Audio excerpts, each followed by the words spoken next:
Very good morning to all of you, dear students. Today we learn a new poem, Sonnet 18, that is written by William Shakespeare. William Shakespeare is a well known writer of the Elizabethan age. He was born in 1564 in Warwickshire, London.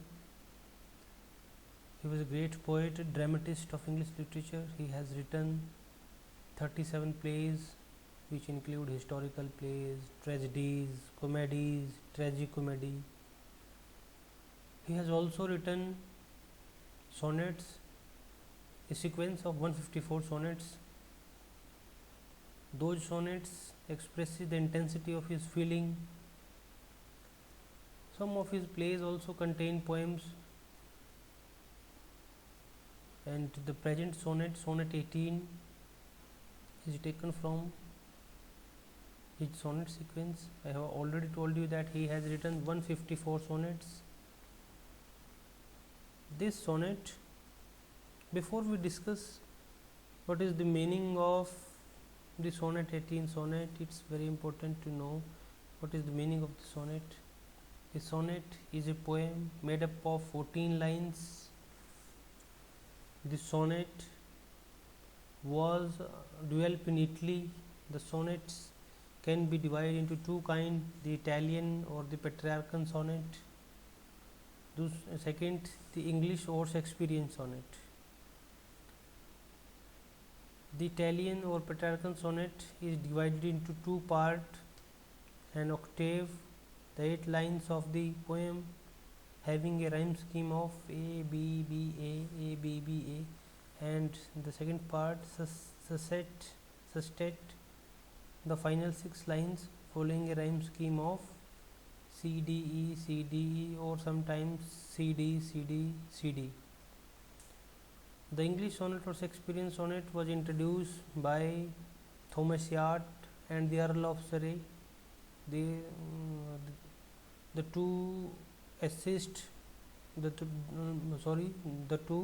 person who introduced sonnets to English literature, Thomas Yard and Earl of Surrey.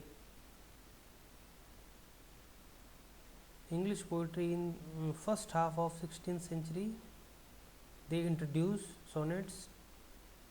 The English sonnets or the Shakespearean sonnets differ from the Petrarchan sonnet in some fundamental ways. Simply understand, a sonnet is a poem of 14 lines, in which in the first 8 lines the poet raises some questions, and in the last 6 lines he answers that questions. Sonnet 18 is addressed to the poet's friend, the Earl of Southampton. In this sonnet or poem, the poet pays a tribute to his friend. He compares him to a summer's day. He came to the conclusion that his friend is more charming than the summer season. He knows that one day his friend will also die, but he has been immortalized through his poetry. In the poem, the poet compares the beauty of his friend with the beauty of the summer's day, the beauty of the summer. In England, we all know that, and there is a long winter season, and they love the summer season.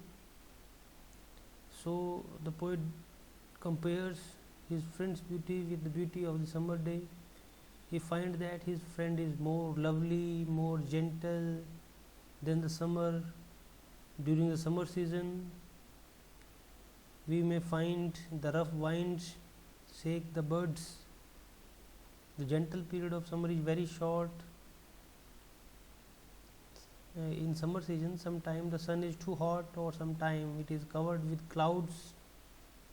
The beauty of every object declines with the passage of time, by fortune or by ravage of time.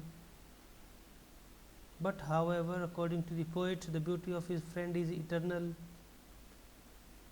He is portrayed in eternal words of the poet.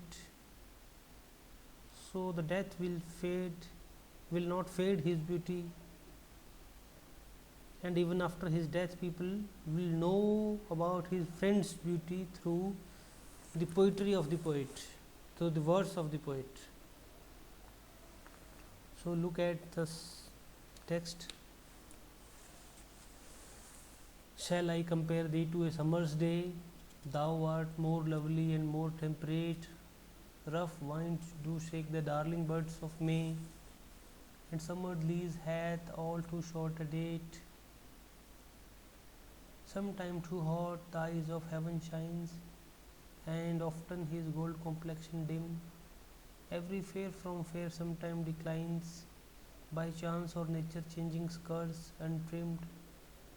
But they eternal summer shall not fade, nor lose possession of that fair thou, nor shall death brag thou wanderest in his shade. When in eternal lines to time thou growest, so long as men can breathe and eyes can see, so long lives this, and this gives life to thee. The poet compares the beauty of his friend with the beauty of summer. In the very first line, he questions that, shall I compare you to a summer's day? Shall I compare my friend to a summer's day? And after that, thou art more lovely, more temperate. Thou, the summer season, thou, the nature, the art, the summer season is more lovely, more beautiful and charming. Rough winds do during this season, summer season, rough winds shake the birds. Rough wind do shake the darling birds of May, means the rough winds shake the birds. The gentle period of summer is very short. Summer lease hath all too short a date. The gentle period of summer is for short period. Sometime too hot the eye of heaven shine. Sometime the eye of heaven means the sun. The sun, sometime the sun is too hot, and sometime it is covered with clouds. Often his gold complexion dim, means sometime it becomes covered with cloud, becomes fade. And every fair from fair sometime declines. It means everything that is fair, or everything that has beauty, the beauty of every object declines with the passage of time, by chance or nature changing course. Sometime it declines by chance, or sometime decline it with the passage of time. But the eternal summer shall not fade, but the eternal beauty of his friend,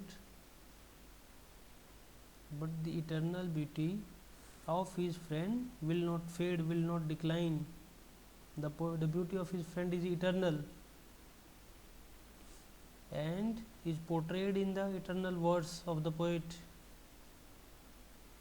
Nor lose the possession of the fair. The poet says that even the death will not fade his beauty. No one can possess that. The beauty will remain when in eternal lines. So long as man can breathe, eye can seize. His friend's beauty will remain forever, as long as man can see, man can breathe, as long as man will live on this earth. The poet will remain, poet's friend will remain live through the poet's words. This poem is a statement of praise about the beauty of the fair youth, who is more lovely, more temperate than a summer's day. And the poet pays tribute to his friend. The poet relies on his poetic powers to immortalize the qualities of fair youth, and he prays about the beauty of the fair youth, who is more lovely and more temperate than a summer's day.